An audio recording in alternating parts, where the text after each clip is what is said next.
하나님께 약속한 것을 지킬 때가 왔습니다. 라는 제목으로 잠시 말씀에 나누고자 합니다. 제가 어렸을 때 살았던 시골 마을에 저를 큰형님으로 모셨던 초등학교 동생들이 있었습니다. 한 5명 정도 되는데 평생 저를 큰형님으로 모시겠다더니 지금은 한 명도 연락을 안 합니다. 그 동생들에게 이제 정월 대보름이 되면 미션을 하나씩 줬습니다. 이제 초등학교 3학년부터 1학년까지는 저학년이니까 고등어 통조림 빈깡통을 준비해라. 그리고 4학년부터 6학년에는 고학년이니까 분유통을 빈깡통을 준비해 나한테 와라. 그럼 이제 준비해서 가지고 저한테 옵니다. 그러면 제가 그것을 대못으로 다 빵빵빵 뚫어줘요. 벌집처럼. 그리고 양쪽에다가 철사를 끈을 묶고 꽈배기처럼 묶어서 손을 잡을 수 있고 또 키에 맞게 친절하게 줄을 만들어줍니다. 그렇게 다 만들어주고 정월 대보름이 되면 우리 그런 말이 있잖아요. 15야 둥근 달. 아주 정월 대보름이 환합니다. 시골에 유독 시골의 달은 더 환한 것 같아요. 그러면은 저녁을 먹고 몇 시까지 누구네 아저씨 눈으로 집합해라. 그때 신문지와 나무를 잔뜩 구해와라. 그러면 이제 동생들이 신문과 나무를 아주 한아름 준비해 옵니다. 그럼 제가 그 통마다가 신문지를 찢어서 넣어주고 나무를 위에다 올려놓고 불을 붙여줍니다. 그러면 신문지에서는 불이 금방 타오는데 나무에는 불이 잘 안 붙어요. 그럼 어떡하죠? 그렇죠. 그때부터 막 돌리기 시작하는 거예요. 아주 신나게 돌립니다. 그러면요 1분도 안 돼서요. 그 깡통에 불이 확 붙어가지고요. 장관이 됩니다. 대여섯 명의 깡통을 논에서 돌리면 그 불이요. 서울 국제 불꽃 축제 그건 아무것도 아닙니다. 진짜 멋있습니다. 그리고 그 불타는 소리가 깡통에서 들리는 소리가요. 정말 이렇게 표현하면 그렇지만 멋있습니다. 활활하기도 하고 웅웅거리기도 하고 이건 들어보신 분들만 알 수 있어요. 사진 한번 보시면 저런 얼마나 멋있습니까? 불꽃 축제는 저리 가라죠. 저렇게 눈 오는 눈 얼어서 눈 내리고 꽝꽝 얼은 논바닥에서 애들하고 저렇게 불꽃놀이 저걸 뭐라고 그러죠? 쥐불놀이를 하면 진짜 밤이 새는지도 몰라요. 내려주세요. 제 드리는 말씀을 공감하지 못하는 분이 계시는 것 같아요. 한 번도 쥐불놀이를 못 하셔서 불행한 유년 시절을 보내신 분들에게 위로의 말씀을 드립니다. 그래서 어렸을 때는 시골에 자라야 돼요. 근데 지금은 저거 했다가는 큰일 납니다. 방화범으로 잡혀가요. 좋은 시대가 다 간 것 같습니다. 제가 왜 성경에 나오지도 않는 쥐불놀이를 말씀드리냐면 예수님과 이 바울의 삶을 보면 꼭 이 쥐불놀이가 생각이 나요. 이게 무슨 말씀이냐면 예수님께서 복음의 불을 지피셨어요. 복음의 불을 만드셨어요. 그런데 그게 불이 환하게 붙지 않았어요. 어디에서만 불이 붙었습니까? 이스라엘. 그것도 유대인들만. 아주 작은 나라, 아주 소수 민족. 이스라엘을 벗어나지 않으셨어요, 예수님은. 그래서 그 작은 땅, 작은 민족, 유대인들에게만 복음의 불이 있었는데 그 불을 누가 이스라엘 밖으로 가지고 왔냐면 이 바울이라는 사람이 그 불을 잘 담아다가 이제 밖에서 이스라엘 밖에서 그 불을 막 돌리기 시작합니다. 그랬더니 그 불이 유럽을 다 태웠고 유럽을 지나서 러시아를 다 태웠고 러시아를 지나서 미국과 캐나다, 북아프리카 지나서 거기를 다 태우고 그 불이 한 바퀴 돌아서 중국에 들어왔고 우리나라도 들어와서 지금 이 시간에 예수님의 복음의 불을 우리 가운데 또 전하고 듣는 그런 시간이 된 것이죠. 처음 바울은 자신의 조국이었던 터키, 투르키에, 이 아시아에서만 복음을 전하려고 했습니다. 그런데 성령께서 막으셨죠. 터키에서 전하지 마라. 바울은 자신의 조국이었던 터키에서 당연히 복음을 전하고 싶었겠죠. 자신의 종족이고 자신의 고향이 터키잖아요. 그런데 하나님은 이 바울의 선교와 전도를 막으시고 마게도냐로 유럽으로 가라 말씀하시죠. 그래서 바울이 복음을 전했던 이 지도를 보면, 사진을 보여주시면 저렇게 됩니다. 아시아, 지금의 투르키예죠. 투르키에 드로아에서 강을 건너서 마게도냐로 넘어갑니다. 그리고 네아폴리, 빌립보, 암비볼리, 아볼로니아, 데살로니가, 베레아, 아덴을 거쳐 고린도에 이르기까지. 오늘 본문의 말씀이 이 고린도에 있었던 말씀이죠. 저렇게 1차 세계 전도 여행을 다닙니다. 그래서 2차, 3차, 4차까지 바울은요, 저 지중해 연안을 다 돌면서 복음을 전하기 시작했다는 것이죠. 네, 내려주세요. 그래서 고린도에서 머물면서 복음의 불씨를 이제 퍼뜨리고 있고 복음의 불씨를 일으키고 있는데, 이 고린도에서 또 문제가 생겼어요. 제가 지금까지 쭉 말씀드렸지만 가는 곳마다 바울은 정말 편하게, 저처럼 이렇게 편하게 복음을 전한 적이 없어요. 다 목숨의 위협을 느끼며 복음을 전하게 됩니다. 그래서 더 이상 고린도에서 복음을 전할 수가 없게 되고, 그래서 겐그리아로 넘어가게 돼요. 그런데 그 이유가, 고린도에서 복음을 전하지 못했던 이유가 예수님의 삶과 너무 똑같습니다. 어쩌면 이렇게 예수님과 바울의 삶이 이렇게 오버랩되는 것이 많은지, 당시 고린도는 아가야라는 나라에 있는 도시였습니다. 지도를 보여주시면 저기 아가야라는 발음이 우리 한국으로는 아가인데 저기 나라 이름이에요. 아가야. 저 아가야에 고린도라는 도시가 있죠. 저 아가야는 당시 이 로마 황제의 령으로 로마가 통치하고 있는 나라였습니다. 그래서 로마 황제가 이 아가야라는 나라에 총독을 보냈습니다. 그 사람 이름이 갈리오라는 사람이죠. 이스라엘도 이 로마의 령에 의해서 로마의 통치를 받고 있었죠. 그래서 로마 황제가 누구를 총독으로 보냈죠? 본디오 출신 빌라도를 보냈죠. 똑같은 상황인 겁니다. 아가야에는 갈리오라는 총독을 보냈고 이스라엘은 본디오 출신 빌라도를 보냈던 것이죠.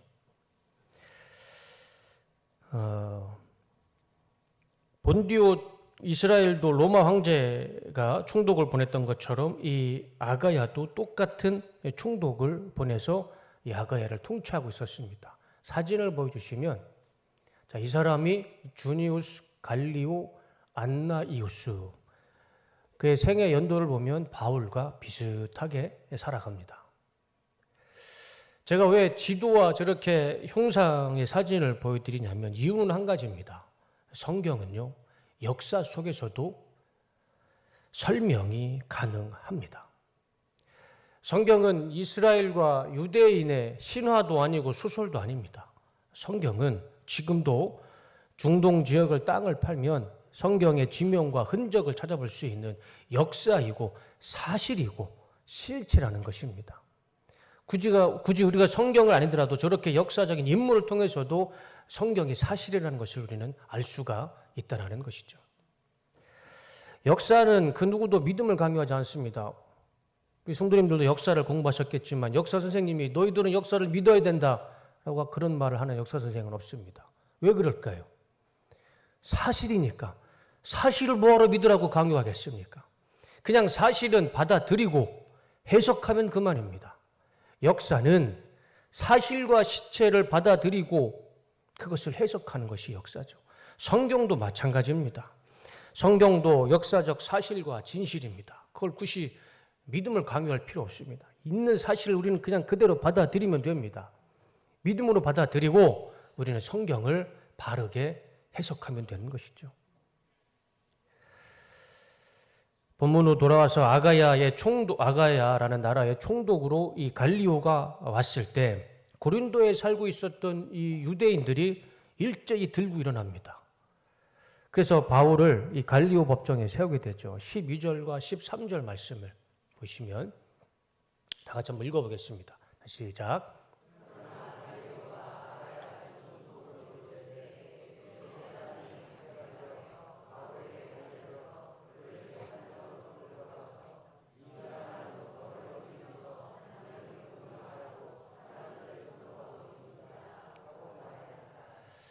바울이 갈리오 법정에 섰던 이유가 한 가지였습니다. 하나님과 예수님을 전했다는 이유로 이 갈리오 법정에 세워졌어요. 그런데 이 장면이 어디서 많이 본 장면 같지 않습니까? 누가 이런 장면이 있었죠? 예수님도 똑같은 상황이었어요. 예수님도 하나님의 나라를 전했습니다. 복음을 증거했더니 유대인들이 빌라도 법정에 세웠습니다. 바울과 예수님과 상황이 아주 똑같은 상황입니다. 그런데 본디오 빌라도는 예수님의 죄를 찾지 못하고 예수님을 풀어주려고 했지만 유대인들이 워낙 강성이라 결국엔 예수님을 사형 선고를 내리죠. 그건 본디오 빌라도의 마음이 아니었어요. 밀란이 두려워서 십자가 사형 선고를 내렸던 것뿐이죠. 이 갈리오도 똑같습니다. 14절과 16절 말씀을 보시면 16절에 그래서 총독은 그들을 재판정에서 몰아냈다. 유대인들이여 바울을 처형하려고 했는데 갈리오가 막아버렸어요. 너희들이 율법에 잘못된 인들은 너희들이 알아서 해라. 그래서 갈리오는 이 본디오 빌라도와 성격이 좀 더 강했나 봅니다. 그래서 그들을 법정에 다 내보냈어요. 그러니까 예수님의 상황과 바울의 상황이 너무 똑같다는 것이죠. 유대인들이 이 바울을 처리할 수 없게 되자 다른 희생양을 찾게 됩니다. 참 유대인들이요, 참 못된 사람들이에요. 그래서 누구를 희생양으로 찾았냐면 17절 말씀을 보시면 그들은 회당장 소스데네를 불러다가 재판정 앞에서 때렸다. 이 소스데네가 누굽니까? 바울이 예수님을 전했을 때 그 복음을 듣고 소스데네가 예수님을 믿고 가족들도 다 예수님 믿고 침례를 받았던 사람이에요. 그러니까 바울을 처리하지 못하니까 애매한 이 회당장 소스데네를 붙잡아 놓고 저렇게 재판장 앞에서 때렸던 겁니다. 그것을 본 갈리오는 그렇게 해도 조금도 참여하지 않았어요. 저런 상황을 겪고 나서 바울은 더 이상 고린도에 머무를 수가 없었죠. 그래서 어디로 가냐면 겐그리아로 넘어가게 됩니다. 그리고 이 겐그리아에서 다시 자신의 조국 터키로 넘어가기 전에 한 가지 참 특별한 행동을 하죠. 그것이 무엇일까요? 머리를 깎습니다. 머리를. 겐그리아에서 터키로 넘어가기 전에, 그 당시 아시아로 넘어가기 전에 바울은 마지막으로 이 겐그리아에서 자신의 머리를 깎게 됩니다. 저도 지난주에 머리가 하도 지저분해서 예배를 마치고 머리를 깎았습니다. 성수동의 최고의 헤어샵, 최고의 헤어드레서인 우리 누구죠? 임송희 우리 원장님에게 멋있게 성수동 스타일로 머리를 깎았습니다. 제가 머리를 깎았는데 무슨 이유가 있겠습니까? 머리가 지저분해서 그냥 깎은 거예요. 별 의미가 없습니다. 그런데 성경은 바울이 겐그리아에서 머리를 깎았다고 시간과 장소를 정확하게 구체적으로 기록해 주고 있습니다. 왜 성경은 바울이 머리를 깎은 거에 대해서 이렇게 구체적으로 객관적으로 기록을 했을까요? 저처럼 머리가 길러서 지저분해서 머리를 깎았으면 아무 이유도 없을 텐데 여기에는 좀 특별한 의미가 있었습니다. 18절 말씀에 그 이유를 설명해 줍니다. 다 같이 읽겠습니다. 시작. 바울은 여러 날을 더 머무른 뒤에 신도들과 작별하고 배를 타고 시리아로 떠났다. 브리스길라와 아굴라가 그와 동행하였다. 그런데 바울은 서원한 것이 있어서 겐그리아에서 머리를 깎았다. 바울이 왜 머리를 깎았습니까? 하나님 앞에 서원한 게 있었어요.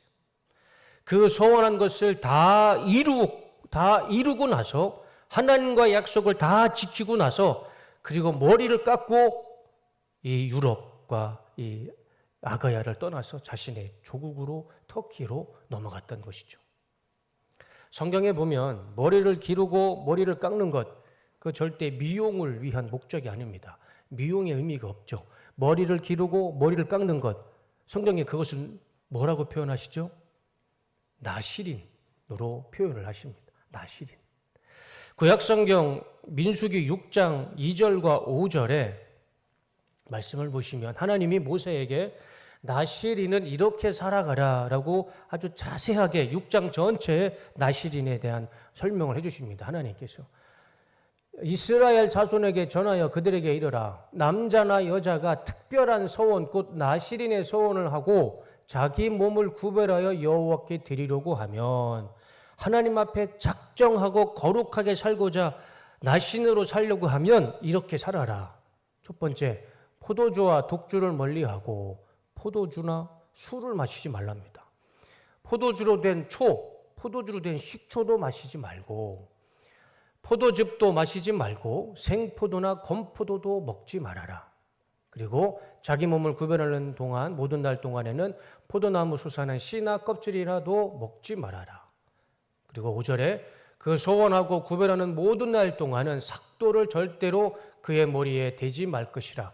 자기 몸을 구별하여 여호와께 드리는 날이 차기까지 그는 거룩한 즉 그의 머리털을 길게 자라게 할 것이며, 하나님 앞에요 나실인으로 살려면 포도주나 독주나 식초나 포도 열매를 먹지 말고, 또 하나 머리를 깎지 말고 머리를 계속 길러야 된다.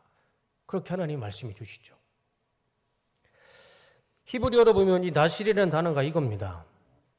화면을 보여주시면 나자르라는 단어인데, 그 뜻 자체가, 단어 자체가 저런 거예요. 하나님께 바쳐진, 성별되거나 헌신된 사람, 손질하지 않는 구별된 사람, 이것이 나실인의 단어의 의미입니다. 그래서 성경은 나실인에게는 두 종류를 말씀하시죠. 첫 번째, 태어나면서 죽을 때까지 평생 나실인으로 살아가는 사람, 그런 사람은 독주나 포도주나 포도식초나 머리를 깎으면 안 되는 사람이었죠. 그리고 일정 기간 단기적으로 나실인으로 살아가는 사람, 이 두 종류의 나실인이 있었습니다. 그래서 지난주 오후 예배 때 말씀드렸던 사사기 13장에 나오는 마노아의 아들 삼손은 태어나면서부터 죽을 때까지 나실인으로서 머리를 깎지 않았습니다. 그리고 일정 기간 나실인으로서 서원하며 살아가는 사람 중에 한 명이 바로 오늘 말씀에 나오는 이 바울이 그 단기간에 나실인으로 살았던 사람이었습니다. 바울은 자기 조국인 터키에서 복음을 전하고 싶었지만 성령께서 막으셨어요. 그래서 가보지도 않고 아는 사람도 없는 마게도냐로 건너가서 복음을 전해야 됩니다. 아무도 아는 사람 없어요. 그 앞에는, 그 현실에는 무슨 일이 일어날지 아무도 모르는 상황입니다. 후원하는 사람도 없고 도와주는 사람도 없습니다. 그러나 그저 성령께서 막으시고 하나님께서 말씀하신 곳 마게도냐에 가서 복음을 전하라, 그 말씀 하나 붙잡고 아무도 모르고 도와주지도 않는 마게도냐로 배를 타고 건너갔던 것이죠. 의지할 거라고는 오직 예수님 한 분밖에 없었습니다. 그럴 때 바울은 하나님 앞에 나실인으로 구별되게 헌신했던 것입니다. 그래서 바울이 나실인으로 헌신하고 자신의 조국인 터키로 다시 돌아갈 때까지 그는 머리를 깎지 않고 아까 지도에서 보여드렸던 것처럼 마게도냐와 아가야를 거치면서 그 수많은 나라와 마을들을 돌아다니면서 복음을 전했고, 수없이 죽을 고비를 넘기면서 결국에는 겐그리아에서 머리를 깎고 터키로 다시 조국으로 돌아갔다는 것이죠. 그래서 바울이 머리를 깎았다는 것은 미용의 목적이 아닙니다. 나신으로서 하나님과의 약속을 지켰던 그 약속을 하나님 앞에 감사로 고백하는 행동이 바로 이 머리를 깎은 행동이 됐던 것입니다.